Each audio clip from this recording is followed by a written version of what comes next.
India கிட்ட 4-1 அப்படின்ற கடல நாங்க தோத்துருக்கு இல்லையா, அதுக்கு என்ன காரணம் தெரியுமா?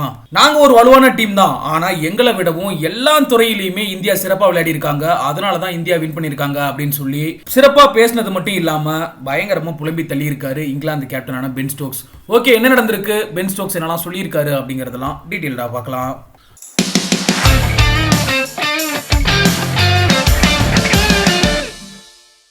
பென் ஸ்டோக்ஸ் தலைமையிலான இங்கிலாந்து அணியை பொறுத்தளவுக்கு பேஸ்பால் அப்ரோச்சில் விளையாடுறாங்க.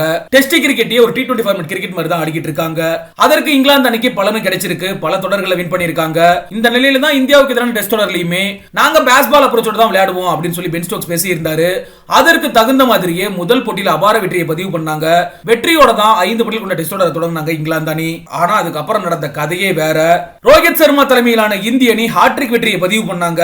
முதல் 4 போட்டியிலேயே 3-1 அப்படின்ற கணக்கில் தொடரை கைப்பற்றிட்டாங்க. இளம் வீரர்களை வச்சு ரோஹித் சர்மா சிறப்பா வழி நடத்தினாரு. குறிப்பா இந்தியாவோட பேட்டிங் பவுலிங் ரெண்டுமே சிறப்பா இருந்துச்சு. இங்கிலாந்தால எதுவுமே செய்ய முடியல. இந்த நிலையில தான் தர்மசாலா மைதானத்துல மார்ச் 7ஆம் தேதி கடைசி மற்றும் 5வது டெஸ்ட் போட்டி தொடங்கினது. இந்த போட்டியுமே 3 நாட்கள் முடிவுக்கு வந்திருக்கு. இந்த போட்டியிலே சிறப்பா விளையாண்ட இந்திய அணி இன்னிங்ஸ் மற்றும் 64 ரன்கள் தேசத்துல அபார வெற்றியை பதிவு பண்ணிருக்காங்க. இதனால இந்த டெஸ்ட் தொடர்ல இந்தியா 4-1 அப்படின்ற கணக்குல தொடரை கைப்பற்றி இருக்காங்க. பென் ஸ்டோக்ஸ் தலைமையில இங்கிலாந்து அணி முதல் முறையா டெஸ்ட் தொடரை இழந்திருக்காங்க. இது இங்கிலாந்து ரசிகர்கள் மத்தியில மிகப்பெரிய வேதனை ஏற்படுத்தி இருக்கு. இந்த ஒரு தோல்வியை பத்தி தான் பேசி இருக்காரு இங்கிலாந்து கேப்டனான பென் ஸ்டோக்ஸ். என்ன சொல்லியிருக்காரு அப்படின்னா, நாங்க எங்களை விடவும் ஸ்ட்ராங்கான ஒரு டீம் கிட்ட தான் தோல்வி சந்திச்சிருக்கோம். இந்த தொடரோட தோல்வியினால நாங்க துவண்டு போகாம அடுத்து வரக்கூடிய தொடர்கள் மேலையும் அடுத்த போட்டி மேலையும் நாங்க கவனம் செலுத்தணும். இந்த தொடர் முழுவதுமே நாங்க சின்ன சின்ன தவறுகள் செஞ்சுக்கிட்டே தான் இருந்தோம். அது எல்லாத்தையும் ஒட்டுமொத்தமா பார்த்தோம் அப்படின்னா நாங்க எங்களுக்கு கிடைச்ச வாய்ப்பை சரியா பயன்படுத்திக்கல, அதுதான் உண்மை. நாங்க என்னென்ன தவறுகள் செஞ்சோம், தோல்விக்கான காரணம் என்ன அப்படிங்கறதுல எங்களுக்கு நல்லாவே தெரியும்.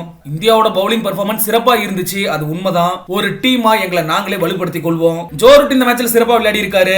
ஆண்டர்சன் 700 விக்கெட்டுகளை வீழ்த்தி சாதனை படைச்சிருக்காரு. இதெல்லாம் நினைக்கும் போது மகிழ்ச்சியா இருக்கு. ஆண்டர்சன் இன்னமும் ஃபிட்டா இருக்காரு, ஆச்சரியமா இருக்கு. கிரிக்கெட்டுக்காக அவரோட அர்ப்பணிப்பும் உழைப்பும் ரொம்ப பெருசு. ஆண்டர்சனோட ஒன்னா விளையாடுறது சிறப்பான விஷயம். இந்தியாவுக்கு எதிரான இந்த தோல்வியை நாங்க மறந்துட்டு அடுத்த தொடர்கள்ல கவனம் செலுத்தணும், அதுதான் எங்களுக்கு முக்கியம் அப்படின்னு சொல்லி இங்கிலாந்து கேப்டனான பென் ஸ்டோக்ஸ் சிறப்பா பேசி இருக்காரு.